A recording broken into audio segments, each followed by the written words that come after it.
ஜனவரி 20 வேத வாசிப்பு பகுதி. ஆதியாகமம் 39ஆம் அதிகாரம்.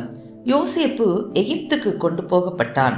பார்வோனுடைய பிரதானியும் தலையாரிகளுக்கு அதிபதியுமாகிய போத்திபார் என்னும் எகிப்து தேசத்தான் அவனை அவ்விடத்திற்கு கொண்டு வந்த இஸ்மவேலரிடத்தில் விலைக்கு வாங்கினான். கர்த்தர் யோசேப்போடே இருந்தார். அவன் காரிய சித்தி உள்ளவனானான். அவன் எகிப்தியனாகிய தன் எஜமானுடைய வீட்டிலே இருந்தான். கர்த்தர் அவனோடே இருக்கிறார் என்றும் அவன் செய்கிற யாவையும் கர்த்தர் வாய்க்க பண்ணுகிறார் என்றும் அவன் எஜமான் கண்டு யோசேப்பினிடத்தில் தயவு வைத்து அவனை தனக்கு ஊழியக்காரனும் தன் வீட்டுக்கு விசாரணைக்காரனுமாக்கி தனக்கு உண்டான யாவற்றையும் அவன் கையில் ஒப்புவித்தான்.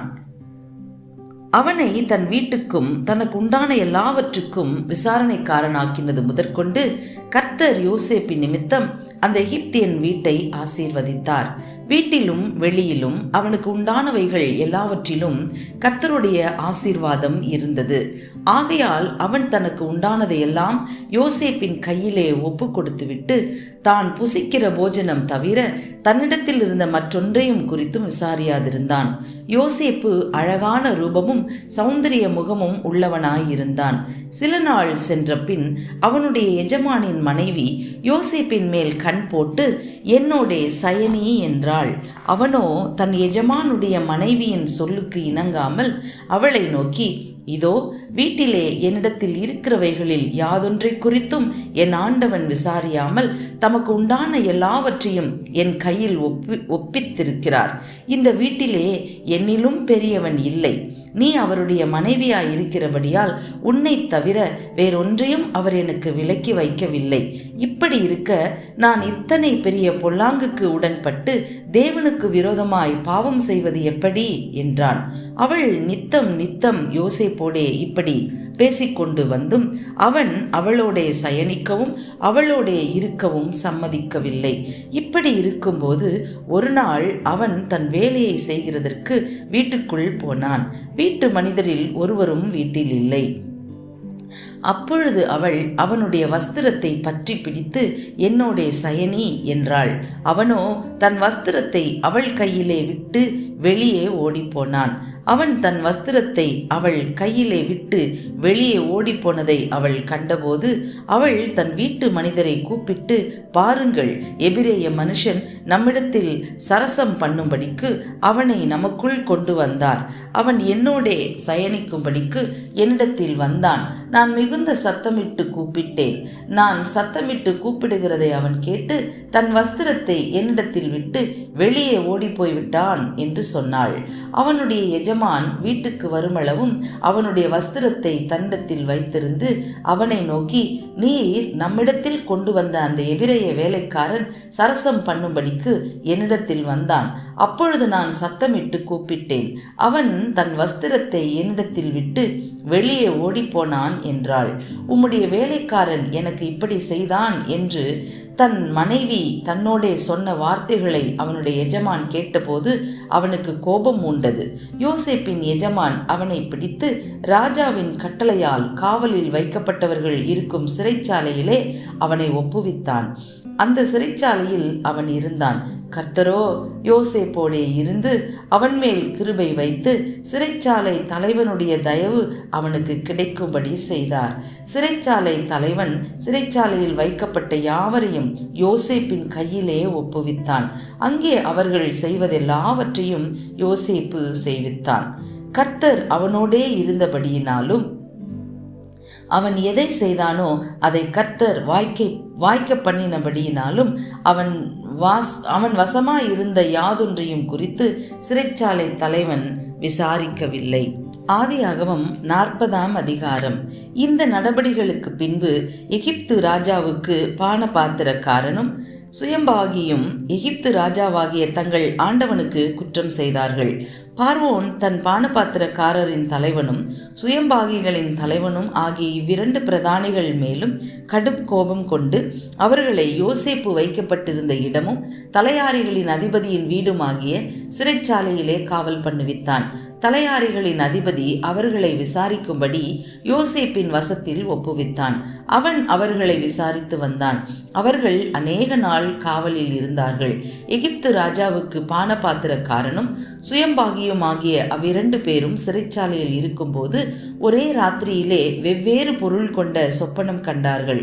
காலமே யோசேப்பு அவர்களிடத்தில் போய் அவர்களை பார்க்கும்போது அவர்கள் கலங்கி இருந்தார்கள். அப்பொழுது அவன் தன் எஜமானுடைய வீட்டில் தன்னோடே காவல் பண்ணப்பட்டிருந்த பார்வோனுடைய பிரதானிகளை நோக்கி, உங்கள் முகங்கள் இன்று துக்கமாயிருக்கிறது என்ன என்று கேட்டான். அதற்கு அவர்கள், சொப்பனம் கண்டோம், அதற்கு அர்த்தம் சொல்லுகிறவன் ஒருவனும் இல்லை என்றார்கள். அதற்கு யோசேப்பு, சொப்பனத்துக்கு அர்த்தம் சொல்லுதல் தேவனுக்குரியதல்லவா? அவைகளை என்னிடத்தில் சொல்லுங்கள் என்றான். அப்பொழுது பானபாத்திரக்காரனின் தலைவன் யோசேப்பை நோக்கி, என் சொப்பனத்திலே ஒரு திராட்சை செடி எனக்கு முன்பாக இருக்க கண்டேன். அந்த திராட்சை செடியிலே 3 கொடிகள் இருந்தது. அது துளிர்க்கிறதாய் இருந்தது. அதில் பூக்கள் மலர்ந்திருந்தது. அதன் குலைகள் பழுத்த பழங்களாய் இருந்தது. பார்வோனுடைய பாத்திரம் என் கையிலே இருந்தது. நான் அந்த பழங்களை பறித்து அவைகளை பார்வோனுடைய பாத்திரத்தில் பிழிந்து அந்த பாத்திரத்தை பார்வோனுடைய கையிலே கொடுத்தேன் என்று தன் சொப்பனத்தை சொன்னான். அதற்கு யோசேப்பு, அந்த 3 கொடிகளும் 3 நாளாம். 3 நாளைக்குள்ளே பார்வோன் உன் தலையை உயர்த்தி உன்னை மறுபடியும் உன் நிலையிலே நிறுத்துவார். முன்னே அவருக்கு பானம் கொடுத்து வந்த வழக்கத்தின்படி பார்வோனின் பாத்திரத்தை அவர் கையிலே கொடுப்பாய். இதுதான் அதன் அர்த்தம் என்று சொன்னதுமன்றி, நீ வாழ்வடைந்திருக்கும் போது என்னை நினைத்து என் மேல் தயவு வைத்து என் காரியத்தை பார்வோனுக்கு அறிவித்து இந்த இடத்திலிருந்து என்னை விடுதலையாக்க வேண்டும். நான் எபிரேயருடைய தேசத்திலிருந்து களவாய் கொண்டு வரப்பட்டேன். என்னை இந்த காவல் கிடங்கில் வைக்கும்படிக்கும் நான் இவ்விடத்தில் ஒன்றும் செய்யவில்லை என்றும் சொன்னான். அர்த்தம் நன்றாயிருக்கிறது என்று சுயம்பாகிகளின் தலைவன் கண்டு யோசேப்பை நோக்கி, நானும் என் சொப்பனத்தில் 3 வெள்ளை கூடைகள் என் தலையின் மேல் இருக்க கண்டேன். மேற்கூடையிலே பார்வோனுக்காக சமைக்கப்பட்ட சகலவித பலகாரங்களிலும் கொஞ்சம் கொஞ்சம் இருந்தது. என் தலையின் மேல் கூடையில் இருந்தவைகளை பறவைகள் வந்து பட்சித்தது என்றான். அதற்கு யோசேப்பு, அந்த 3 கூடைகளும் 3 நாளாம். இன்னும் 3 நாளைக்குள்ளே பார்வோன் உன் தலையை உயர்த்தி உன்னை மரத்திலே தூக்கி போடுவார். அப்பொழுது பறவைகள் உன் மாம்சத்தை தின்னும். இதுதான் அதன் அர்த்தம் என்று சொன்னான். 3ஆம் நாள் பார்வோனுடைய ஜென்ம நாளாய் இருந்தது. அவன் தன் ஊழியக்காரர் எல்லாருக்கும் விருந்து பண்ணி பானபாத்திரக்காரருடைய தலைவன் தலையையும் சுயம்பாகிகளுடைய தலைவன் தலையையும் தன் உத்தியோகஸ்தரின் நடுவே உயர்த்தி பானபாத்திரக்காரனின் தலைவனை பானம் கொடுக்கிற தன் உத்தியோகத்திலே மறுபடியும் வைத்தான். அந்தபடியே அவன் பார்வோனுடைய கையிலே பாத்திரத்தை கொடுத்தான். சுயம்பாகிகளின் தலைவனையோ தூக்கி போட்டான். யோசேப்பு அவர்களுக்கு சொன்ன அர்த்தத்தின்படியே சம்பவித்தது. ஆனாலும் பானபாத்திரக்காரனின் தலைவன் யோசேப்பை நினையாமல் அவனை மறந்துவிட்டான். சங்கீதம் 20. ஆபத்து நாளிலே கர்த்தர் உமது ஜெபத்தை கேட்பாராக. யாக்கோபின் தேவனுடைய நாமம் உமக்கு உயர்ந்த அடைக்கலமாவதாக. அவர் பரிசுத்த ஸ்தலத்திலிருந்து உமக்கு ஒத்தாசை அனுப்பி சீயோனிலிருந்து உம்மை ஆதரிப்பாராக. நீர் செலுத்தும் காணிக்கைகளை எல்லாம் அவர் நினைத்து உமது சர்வாங்க தகன பலியை பிரியமாய் ஏற்றுக்கொள்வாராக. அவர் உமது மன விருப்பத்தின்படி உமக்கு தந்தருளி உமது ஆலோசனைகளை எல்லாம் நிறைவேற்றுவாராக. நாங்கள் உமது இரட்சிப்பினால் மகிழ்ந்து எங்கள் தேவனுடைய நாமத்திலே கொடியேற்றுவோம். உமது வேண்டுதல்களை எல்லாம் கர்த்தர் நிறைவேற்றுவாராக. கர்த்தர் தாம் அபிஷேகம் பண்ணினவரை இரட்சிக்கிறார் என்பதை இப்பொழுது அறிந்திருக்கிறேன்.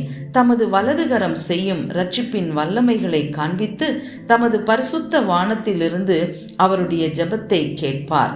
சிலர் ரதங்களை குறித்தும் சிலர் குதிரைகளை குறித்தும் மேன்மை பாராட்டுகிறார்கள். நாங்களோ எங்கள் தேவனாகிய கர்த்தருடைய நாமத்தை குறித்தே மேன்மை பாராட்டுவோம். அவர்கள் முறிந்து விழுந்தார்கள். நாங்களோ எழுந்து நிமிர்ந்து நிற்கிறோம். கர்த்தாவே இரட்சியும். நாங்கள் கூப்பிடுகிற நாளிலே ராஜா எங்களுக்கு செவி கொடுப்பாராக. மத்தேயு 10ஆம் அதிகாரம் 27ஆம் வசனம் முதல் 42ஆம் வசனம் வரை. நான் உங்களுக்கு இருளிலே சொல்லுகிறதை நீங்கள் வெளிச்சத்திலே சொல்லுங்கள், காதிலே கேட்கிறதை நீங்கள் வீடுகளின் மேல் பிரசித்தம் பண்ணுங்கள். ஆத்துமாவை கொல்ல வல்லவர்களாயிராமல் சரீரத்தை மாத்திரம் கொல்லுகிறவர்களுக்கு நீங்கள் பயப்பட வேண்டாம். ஆத்துமாவையும் சரீரத்தையும் நரகத்திலே அழிக்க வல்லவருக்கே பயப்படுங்கள். ஒரு காசுக்கு 2 அடைக்கலான் குருவிகளை விற்கிறார்கள் அல்லவா? ஆயினும் உங்கள் பிதாவின் சித்தம் அல்லாமல் அவைகளில் ஒன்றாகிலும் தரையிலே விழாது. உங்கள் தலையில் உள்ள மயிரெல்லாம் எண்ணப்பட்டிருக்கிறது. ஆதலால் பயப்படாதிருங்கள். அநேகம் அடைக்கலான் குருவிகளை பார்க்கிலும் நீங்கள் விசேஷித்தவர்களாய் இருக்கிறீர்கள். மனுஷர் முன்பாக என்னை அறிக்கை பண்ணுகிறவன் எவனோ அவனை நானும் பரலோகத்தில் இருக்கிற என் பிதாவின் முன்பாக அறிக்கை பண்ணுவேன். மனுஷர் முன்பாக என்னை மறுதலிக்கிறவன் எவனோ அவனை நானும் பரலோகத்தில் இருக்கிற என் பிதாவின் முன்பாக மறுதலிப்பேன். பூமியின் மேல் சமாதானத்தை அனுப்ப வந்தேன் என்று எண்ணாதிருங்கள். சமாதானத்தை அல்ல, பட்டயத்தையே அனுப்ப வந்தேன். எப்படி எனில், மகனுக்கும் தகப்பனுக்கும், மகளுக்கும் தாய்க்கும், மருமகளுக்கும் மாமிக்கும் பிரிவினை உண்டாக்க வந்தேன். ஒரு மனுஷனுக்கு சத்துருக்கள் அவன் வீட்டாரே. தகப்பனையாவது தாயையாவது என்னிலும் அதிகமாய் நேசிக்கிறவன் எனக்கு பாத்திரன் அல்ல. மகனையாவது மகளையாவது என்னிலும் அதிகமாய் நேசிக்கிறவன் எனக்கு பாத்திரன் அல்ல. தன் சிலுவையை எடுத்துக்கொண்டு என்னை பின்பற்றாதவன் எனக்கு பாத்திரன் அல்ல. தன் ஜீவனை காக்கிறவன் அதை இழந்து போவான். என் நிமித்தம் தன் ஜீவனை இழந்து போகிறவன் அதை காப்பான். உங்களை ஏற்றுக்கொள்ளுகிறவன் என்னை ஏற்றுக்கொள்ளுகிறான். என்னை ஏற்றுக்கொள்ளுகிறவன் என்னை அனுப்பினவரை ஏற்றுக்கொள்ளுகிறான். தீர்க்கதரிசி என்னும் நாமத்தின் நிமித்தம் தீர்க்கதரிசியை ஏற்றுக்கொள்ளுகிறவன் தீர்க்கதரிசிக்கேற்ற பலனை அடைவான். நீதிமான் என்னும் நாமத்தின் நிமித்தம் நீதிமானை ஏற்றுக்கொள்ளுகிறவன் நீதிமானுக்கேற்ற பலனை அடைவான். சீஷன் என்னும் நாமத்தின் நிமித்தம் இந்த சிறியரில் ஒருவனுக்கு 1 கலசம் தண்ணீர் மாத்திரம் குடிக்க கொடுக்கிறவனும் தன் பலனை அடையாமற் போகான் என்று மெய்யாகவே உங்களுக்கு சொல்லுகிறேன் என்றார்.